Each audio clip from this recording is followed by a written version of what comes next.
Why, hello everybody, it's Lisa G. I'm doing a hell of a correction today. She has roots, banding, lots of compromisation, and green. It is a hot mess. Before she ever actually sat in my chair, I sent her home with K18 and we started that process already, but we're gonna go in and start with giving her a nice cut because I do not wanna go over top of those compromised ends and break them any more than they already are. Now, we're gonna go in with Joico Blonde Life. This is a pretty aggressive lightener. It's fantastic when dealing with those who are that dark. I'm gonna use a balayage board. This is the Fermar balayage board, and really dive in that lightener into that hair. And the reason why I'm doing this method underneath is because this is gonna process the fastest. It's gonna be on the longest. So that's why I'm using a paper towel actually to separate the hair. Now moving forward, I'm gonna use my Fermar 5x11 foils and just do a platinum card. The Joico Blonde Life is mixed at a 1:3 ratio with 20 volume. And I'm really making sure that I'm getting that lightener in there. I'm not going any further than that line where the new growth meets the compromised hair. Reason being, I don't want to cause any more compromisation to the hair than it has already happened. And the reason why I'm starting to foil is because I need a lot more control when it comes through these areas. Now, this is the underneath. This is what I'm talking about. It processed pretty evenly and pretty quickly. I was super pumped about the results with this. In my hand, my right hand, I'm using the Fermar Bleach Blender gloves and I'm just removing all the excess lightener. And no, I'm not going to be rinsing any of this out. I'm literally just going to go right over top of this. Reason being is you can let it dry out and then go right over top of that lightener that is already dried out. Just removing all the excess. I did not hit any of those baby vellus hairs in the beginning because I didn't want them to fry off. And now what I have is Oligo Cool Toned Blonde and I'm going right over top of what I originally had, that Joico.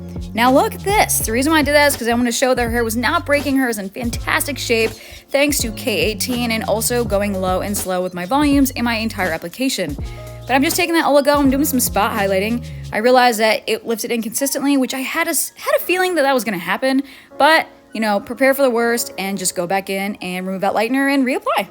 And in full transparency, I did not leave her head once. This entire application took me roughly 4 hours.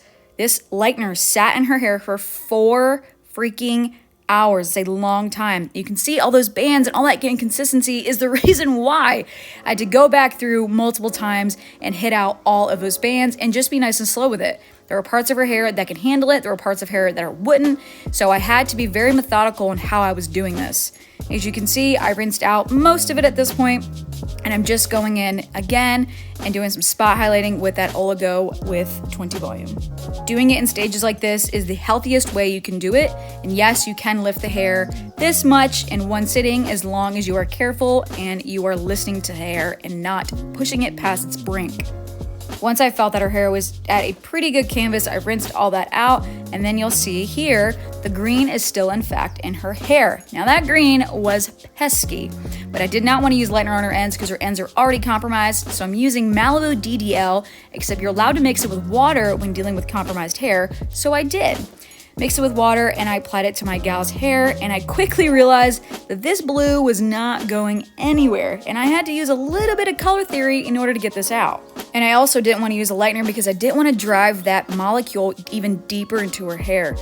So I had to put my thinking cap on with this bad boy and assess what was going on. I loved her natural pull. I loved how everything turned out except for those green ends.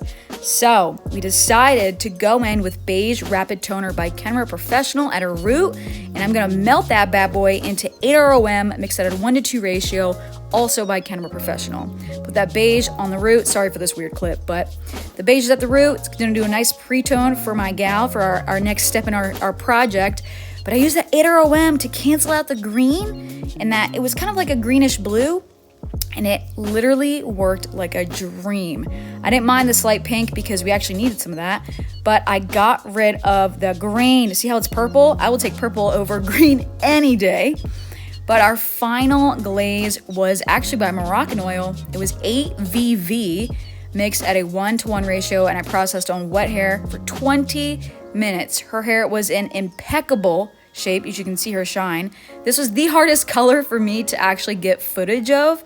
It was not as pink as it looks on camera. It was actually more purple. But guys, this was a hell of a doozy. It took me 9 hours to do this bad boy. Her hair was healthier than when it came in today, and she spent a total of $13.50, which is $150 an hour. Comment below your thoughts. Let me know what you think and what do you want to see more of.